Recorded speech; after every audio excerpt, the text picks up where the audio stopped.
Right out there. Right out there. And this is their turf, if you will, where the customers pass by. Yeah. All right, out there's the Philippine Sea. One coming out there, right by the Philippine Sea.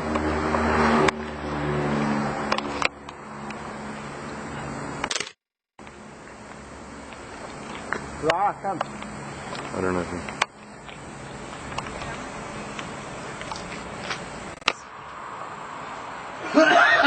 What's your name? I'm sorry, here we go. We're in Guam, in Anigua, and it's almost midnight. It's a typical day? Lately, this is how it's been. How is this? Kind of like dead, or? Very dead.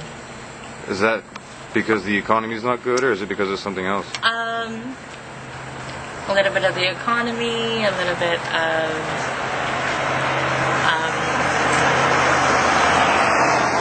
a particular police officer just more or less chasing everyone away. Are all the police chasing you guys away, or only a few of them? A few. Most of them are pretty cool about it. I think their philosophy is as long as we don't see it, out of sight, out of mind. Yeah. So what do you guys do then to make sure that they don't see it? Oh, I have a place where I take people. I mean, I have my own place. But they must. There's a pickup point though. Yeah. And that's like the point where it's pretty much that's well, where the police are coming. As long as they can't physically prove that anything happened, you know, and I make sure they can't do it. You know what I mean? Because most of the time I get into a car, I ask them for a ride over to my place. Okay. And that's because it might be an undercover? No, not necessarily. It's more or less, if, for example, we were to get stopped, plausible deniability on the driver's part because all I asked them for was a ride. Okay. And did you get that help from a lawyer, or is that something you've just learned from work? But you've checked it with the lawyer and you know that that's the way. I'm actually a student at the university here. My major is psychology. Really? Yeah. That's amazing. Is it expensive, the schooling here?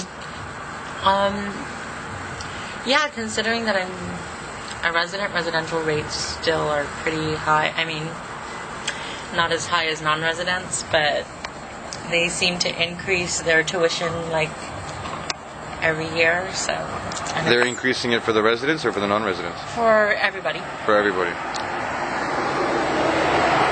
Do you think that the new casino here will be good for Guam or bad? Oh, actually... And nothing to do with what you're doing? Actually, I can't say one way or another whether it would be good or bad, is because I haven't read up on the proposal. Okay. But from what I just hear of people that are for it and against it, yeah, the casino proposal does have good points and does have bad points, just like everything has. So hopefully, I mean, with what I understand, like a lot of the good points outweigh a lot of the bad. Okay. Do you think it'd be better for you if there was a casino around? Me? Probably. Probably. I mean, because if you think about it, take a look at places such as like Reno, Las Vegas, Atlantic City, Monte Carlo, like places where gambling is one of their main sources of income. My line of work, which is basically a professional escort, basically goes hand in hand with scenes such as that, where it's like a big nightlife, a lot of people going out at night, a lot of them like being single or traveling alone. They want some sort of company.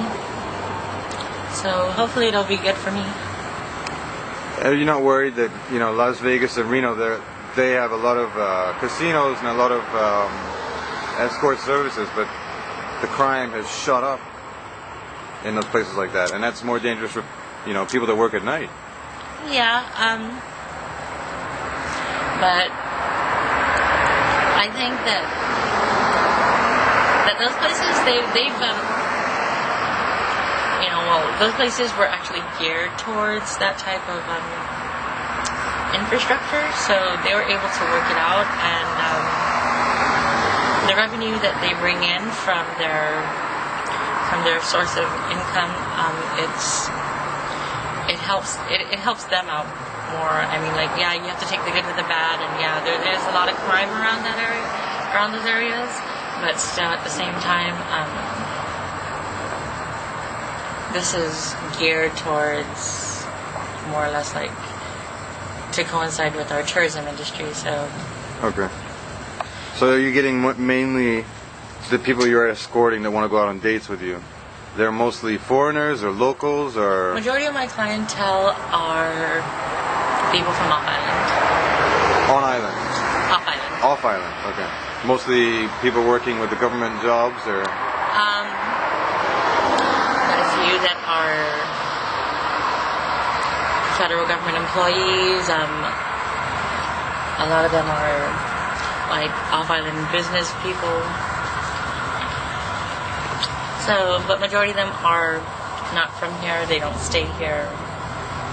So how do they find you? If they, you know, if somebody comes to Guam and they're not from here, and you know, they're just like renting a car and they're driving around. Well, usually, a lot of it's word of mouth. I Okay. mean, like, unless it's their first time here on island, and they know no one here, then they might not know where to go. But a lot of times, these people have been to Guam like frequently, so they basically, I mean, they know people already, and then, like, you know, word of mouth. They hear from friends, business associates, or acquaintances that are from here that, oh, well, you know, this is, you know, like this spot over here, you know, you can go over there if you want this. And what is the landmark here that people tell you? Is it Mama Gyro's? Huh? Is that what people say right by Mama Gyro's, or is there a different landmark? Usually everyone associates the strip club Okay. with... Isn't that funny that when I tried to tell people about my brother's restaurant here, they didn't know. But when I said Lucky Break or the strip club, they all knew. Yeah. Men, women alike. Yeah. Well, because, well, one, the restaurant is fairly new. Okay. And unless you do some, like, major advertising campaign, you know, such as, like, TV spots in, like, the local newspaper and all, like, the little advertising pamphlets that are out, most people don't know about new businesses unless they advertise. Yeah, unless they advertise, or, you know, they know, or, like, a lot of people are friends with the new business owner. So is that the similar case with you guys when you first start out? It's like that, a new business, and you have to start advertising, and people have to get to know you on word of mouth? Is that pretty much how it was when you guys started out, or was it? I really don't know, because I started back in, like, the late 90s, and... So you've been doing this for how long? For close to 10 years. Wow. I started when I was 16. I already graduated from high school. Took a year off before I went to college. And how many dates do you know, on average? I mean, I guess weekdays are different than weeknights, than weekends. On average, I would see anywhere from 3 to 4 individuals within a night. Before, my average intake was anywhere from 350 to 400 a night. No? Now it's anywhere from 150 to 200. Why such a drop in prices? Or in income? But seeing the same amount of people? No. Oh, you're seeing less. Okay. Yeah. It's more or less because of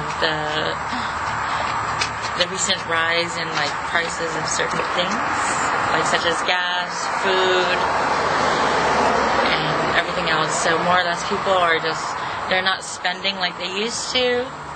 Like back in, like when I started back in like the late 90s, the girls that were out here at the time were saying how slow it was when I started. Okay. And I considered it pretty good. Oh, so it's. But, you know, because, I mean,